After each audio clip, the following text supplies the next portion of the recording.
Hi, Hive. We are on chapter 14. I am so thrilled that we are getting through the book, and the more that we read, the more that we learn about perseverance, learning about what one person does to succeed. We can take ideas from that person. So, today, when we listen to the story in our book, Hidden Figures, we are going to read chapter 14, and it's called Progress. And as we read this, I think to myself, I'm noticing that progress means something different for everyone. And no matter what progress you are making today, be proud and thankful for that, because in the future, your progress might encourage or uplift someone else to try to do more. So let's get into our story. The years after World War II were an age of technological progress. Jet engines replaced propellers, reaching Mach 1, left engineers hungry to conquer Mach 2. Supersonic flight led to still faster supersonic flight. Each breakthrough pushed the imaginations of inventors and engineers a little bit further, tempting the workers at the Langley Memorial Aeronautics Laboratory to envision a time when they eventually would create an aircraft capable of breaking free of Earth's gravity and reaching outer space. One step in this march of progress has occurred in 1947 when Langley bought its first electronic calculator from Bell Telephone Laboratories. No one confused the female calculators with the room-sized calculating machines that performed the same function. So what that means is calculators were now doing the work, but the computers were pushing out the work. So remember, for every computer, there's a human that has created the algorithms to bring or produce the product. As the years passed and the electronic computers became more important to the work done at Langley, Dorothy Vaughan could envision a time when her team of human computers would be replaced by the inanimate calculating machines. The future was coming.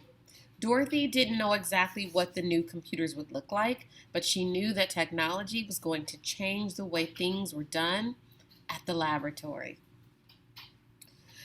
The new machines. The electronic calculators were needed for more elaborate research being carried out by National Advisory Committee for Aeronautics. As planes flew faster than the speed of sound, the math required to study those supersonic flights had become increasingly complicated. Some of the algebraic equations the mathematicians were asked to perform had as many as 35 variables and might take as long as a month to solve. The new electronic calculator could complete the same problem in just a few hours. These computers were fast, but they weren't easy to use.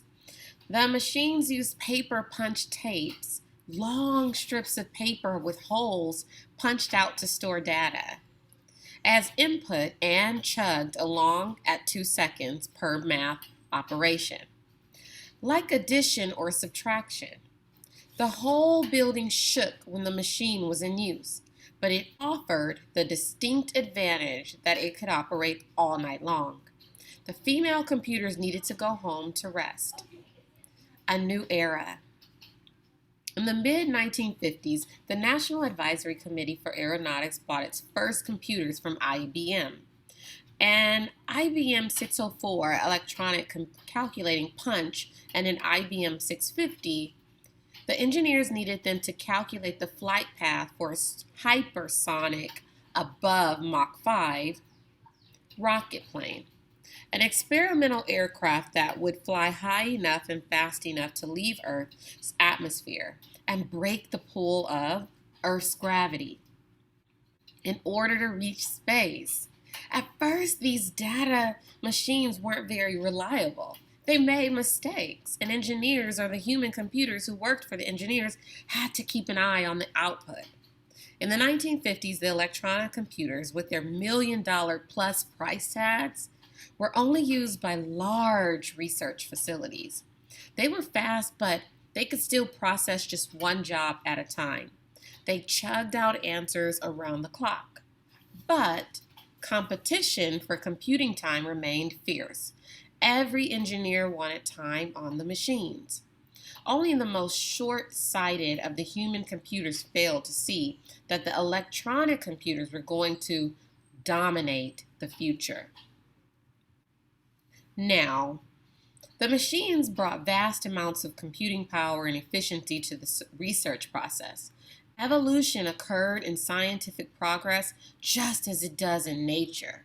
Positive traits continued and obsolete ones died off. For example, propeller research had been one of Langley's most important areas of investigation at one time, but the propeller planes were replaced by faster jet engines. By 1951, the propeller tunnel was declared obsolete and demolished. Engineers who had staffed it were left to find a new specialty or retire.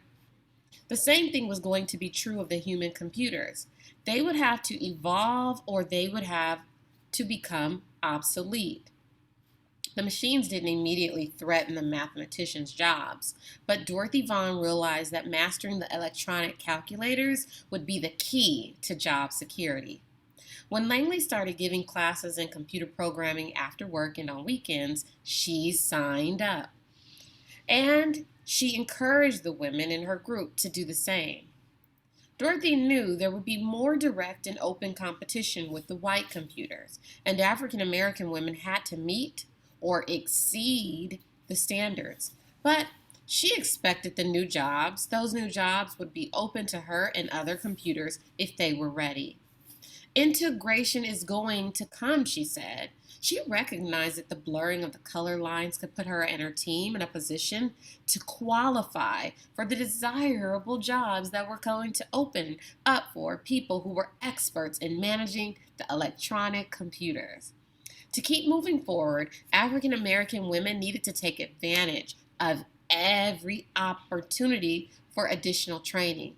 That's just like you. You go into tutoring, you read extra on iReady, you read all the things that you need above and beyond, and you turn in all of your assignments. So therefore, you're ready too. Dorothy attended all the classes on computer programming that she could find.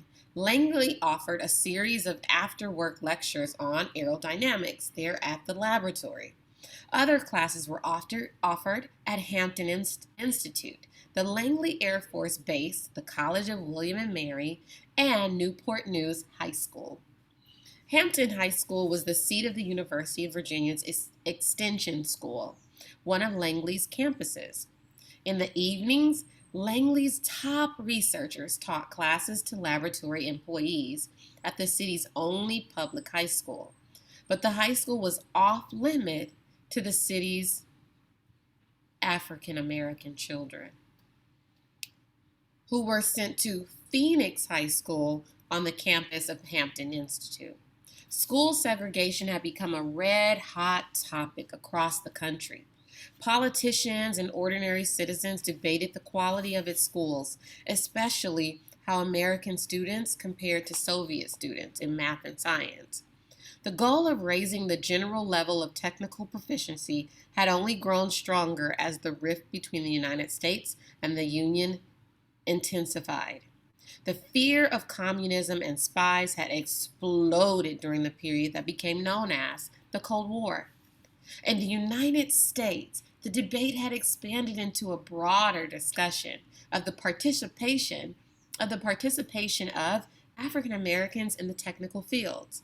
In the United States, if the United States wanted to cultivate the best and the brightest students in math and science, why waste the much-needed brain power of black children by sending them to inferior schools? Every day, Katherine Goble, Dorothy Vaughan, Mary Jackson, and other Langley computers were proving that women were as good in math as the men were, and that African Americans were just as gifted at math as anyone else. A woman engineer. Mary Jackson was putting her math skills to good use in her new job.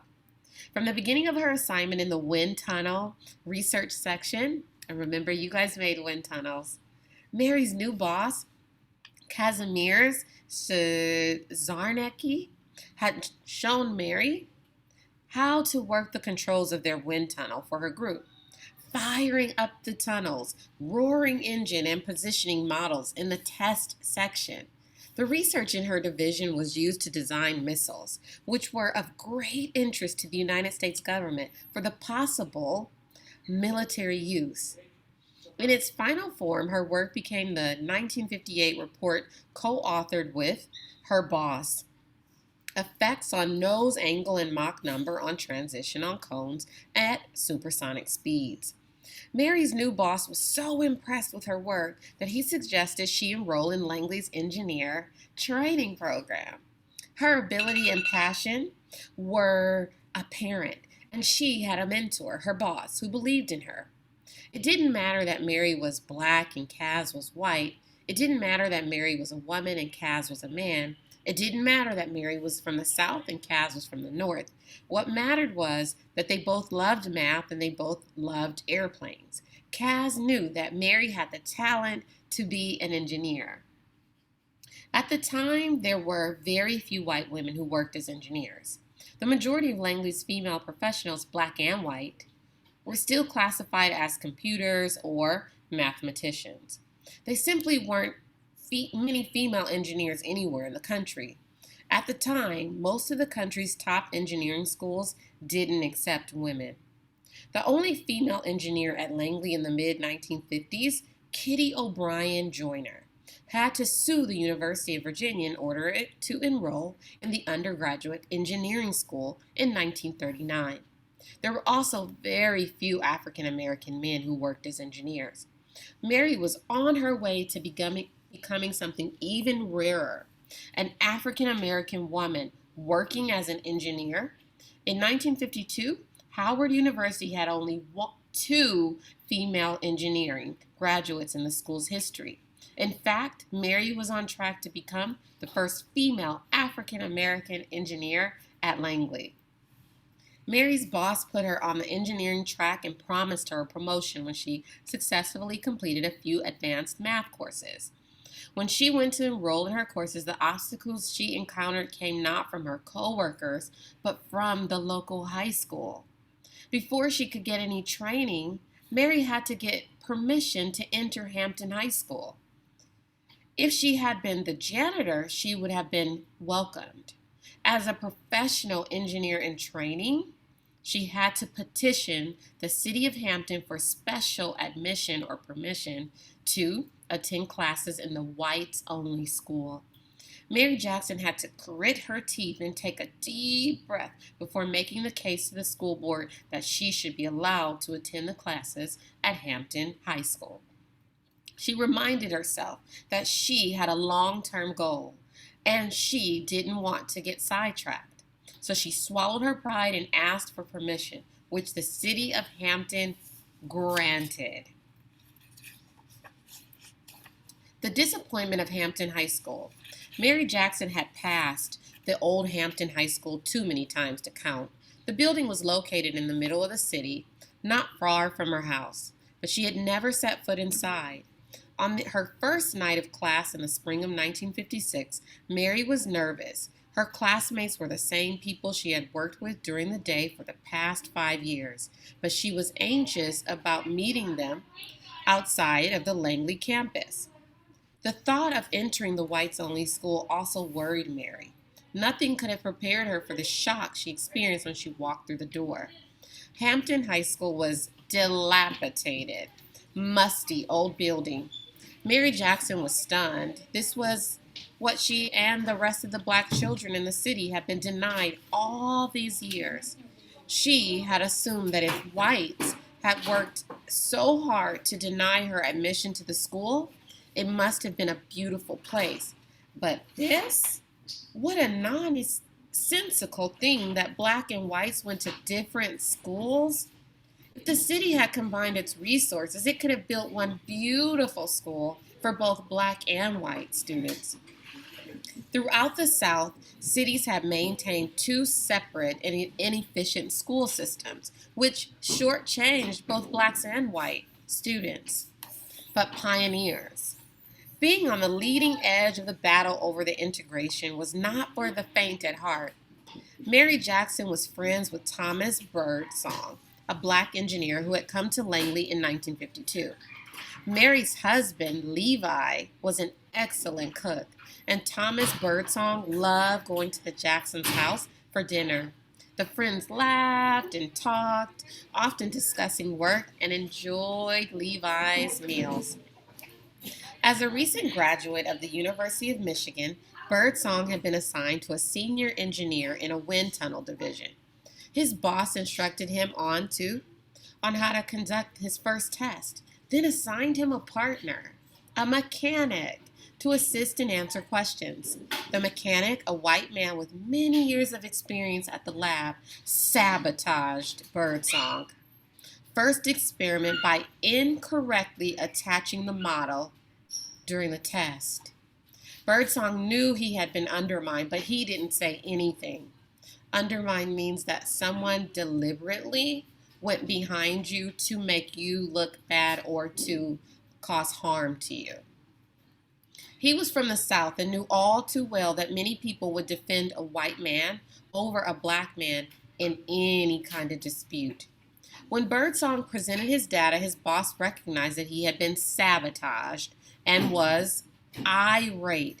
"You will never do that again to this man or anyone else. Do you understand me?" The boss shouted at the mechanic. Birdsong went out of his way to remain calm at work, but keeping his anger bottled up wasn't good for him either.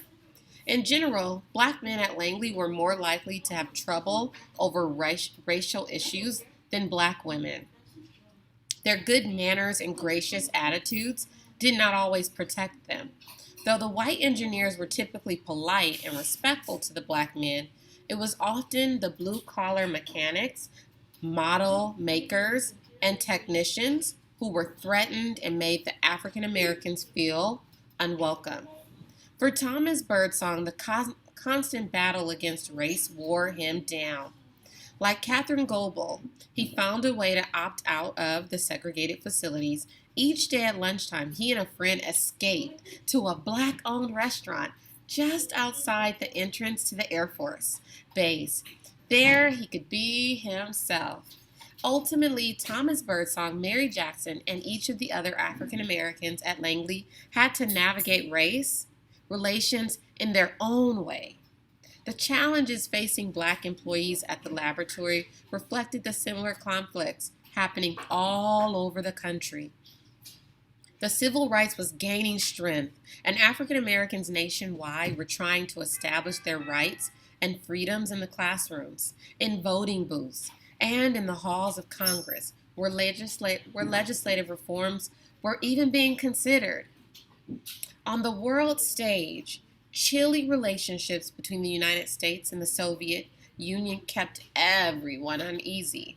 The two world powers were vying for control of Earth and outer space, challenging one another politically and technologically. Each country wanted to demonstrate its scientific prowess and dominate the skies. The world was on the cusp of making new discoveries that would allow mankind to experience outer space. There was one central question: who would get there first? That is the end of chapter 14, and that is the question for the day.